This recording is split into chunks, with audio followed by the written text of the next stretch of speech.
9.5 million. I mean, just let that number sink in for a second, right? 9.5 million. That is a staggering, almost hard to comprehend number of Americans who are currently defaulting on their federal student loans. We are not talking about people who are just, feeling a little tight on cash this month. We are talking about millions of individuals who have hit a total financial wall and simply cannot make their payments. So welcome to today's Explainer. Our goal here is to completely unpack this massive issue. We're going to look at exactly how the student loan system is supposed to work in theory, and then uncover why it is suddenly and quite spectacularly breaking down in reality for everyday people. Here is our roadmap for the Explainer today. We'll start with the mechanics of borrowing, move into repayment rules, tackle the current default crisis, look at who is struggling, and finally cover the consequences. Let's just dive right in.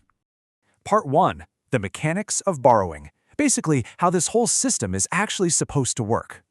Now, most students simply couldn't attend college without these loans. They're fundamentally based on financial need, usually starting with that application you've probably heard of called the FAFSA. But there is a core difference in how this specific debt functions compared to, well, almost everything else in our lives. Think about a car loan, right? If you don't pay your car loan, the bank has collateral. They can just come and repossess the car. It's terrible, sure, but the transaction ends right there.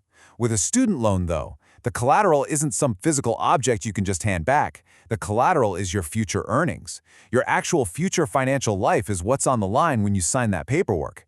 It's absolutely crucial to keep that in mind as we talk about this. So how do we even get into this system? The practical steps look a bit like this. Step 1 is completing that FAFSA, which assesses your financial need.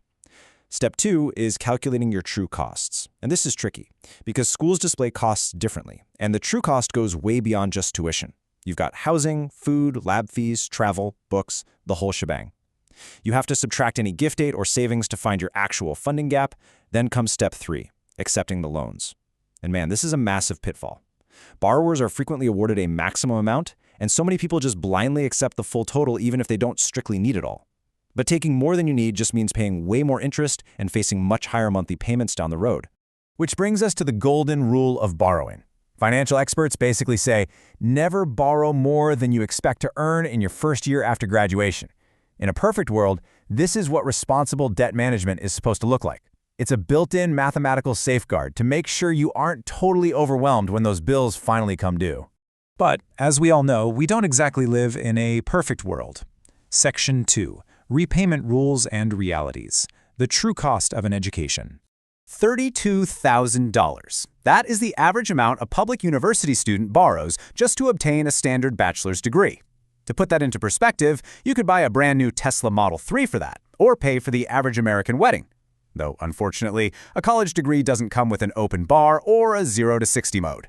It is a massive financial burden to shoulder when you're 22 years old, and it routinely takes decades to pay off. So what does that actually look like on a monthly basis? Well, if we look at data from the Federal Reserve, the average monthly student loan payment sits at $393, while the median is $222. This establishes the financial baseline that borrowers face under normal standard conditions. Month in and month out, you just have to find an extra few $100 in your budget. I mean, that's a car payment or a massive chunk of your grocery bill already spoken for before the month even begins. But over the last few years, standard conditions completely vanished. Section 3. The current default crisis and what happens when the system breaks down. Okay, the timeline here is absolutely critical to understanding the current chaos. Back in March 2020, during the COVID-19 pandemic, the Trump administration passed an emergency relief measure that completely paused federal student loan payments. And what was meant to be a few months turned into more than 3 years where borrowers were making 0 payments. Then, when payments finally resumed, the Biden administration implemented a 1-year on-ramp period to sort of protect borrowers from the negative consequences if they missed a payment while adjusting. But in September 2024, those protections abruptly ended. And to make matters worse, a highly affordable repayment program known as the SAVE Plan, which tied your monthly payments to your income, was suddenly blocked by the courts. Borrowers were just left entirely scrambling. The result of this crazy policy whiplash has been nothing short of a meltdown. Because of the end of those protections and the sudden unavailability of affordable income-driven plans, defaults have accelerated at a terrifying pace.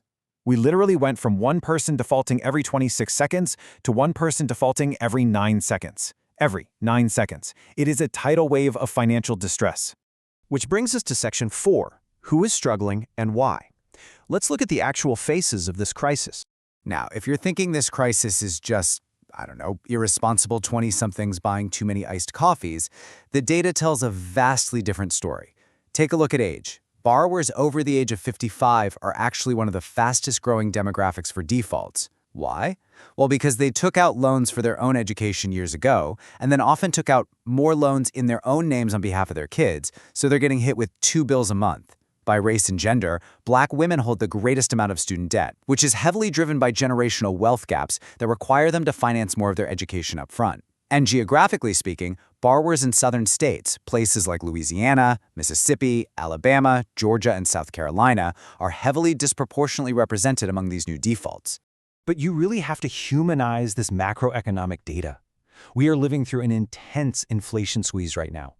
As one student debt advocate perfectly summarized it, if you have to make the choice between paying for medications, or paying for food, or paying your rent, or paying on your student loans, most people are going to choose that other payment.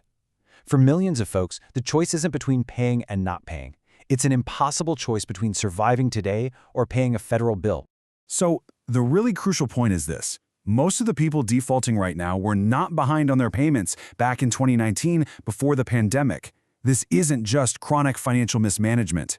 For a massive portion of these 9.5 million Americans, this is a brand new financial struggle directly tied to the whiplash of ending the pandemic pause, combined with the dramatically rising costs of everyday living. Which leads us to our final segment, Section 5, Consequences of Not Paying. And spoiler alert, the government has some extraordinary collection powers. While borrowers might feel forced to prioritize groceries over their student loans, the federal government does not simply let these debts go. The immediate, cascading impacts of defaulting are devastating to a borrower's daily life. The literal moment that default is reported to the credit bureaus, your credit score tanks. Suddenly, securing a car loan or getting approved for a mortgage becomes incredibly difficult, if not totally impossible. Depending on where you live, landlords will just flat out reject your housing applications. And then the government steps in directly. They have these extraordinary collection powers, starting with the immediate seizure of your tax refunds. But without a doubt, the most potent tool the federal government has is wage garnishment. Let's just define this clearly so we're all on the same page. Wage garnishment is a legal procedure where a portion of a person's earnings is required to be withheld by their employer directly for the payment of a debt. They literally intercept your paycheck before you even see the money. And they can take a pretty significant chunk. The U.S. government can garnish up to 15% of a defaulted borrower's disposable pay. To illustrate just how severe of a hit that is, imagine a worker who takes home $2,000 after taxes. Under a 15% wage garnishment, they would suddenly lose $300 out of every single paycheck. For a borrower who is already struggling to afford rent to put food on the table, losing 15% of their take-home pay is an absolute financial catastrophe. Now, here is the incredible uncertainty hanging over these 9.5 million people. These aggressive government collection powers, things like wage garnishment and tax refund seizures, have actually been turned off for the last 5 years since the pandemic began. But advocates are warning that these powers could restart any day now. It is a looming financial cliff just waiting to drop on millions of households.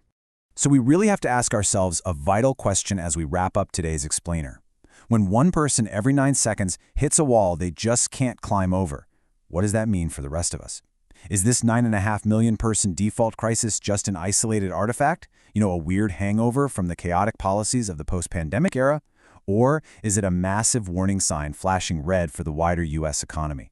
Because when millions of consumers suddenly have their wages garnished and their credit destroyed, the ripple effects on housing, retail, and general growth are going to be undeniable. Definitely keep your eyes on this, because how this crisis is handled next will likely affect us all. Thank you so much for joining me, and as always, keep questioning the mechanics behind the headlines.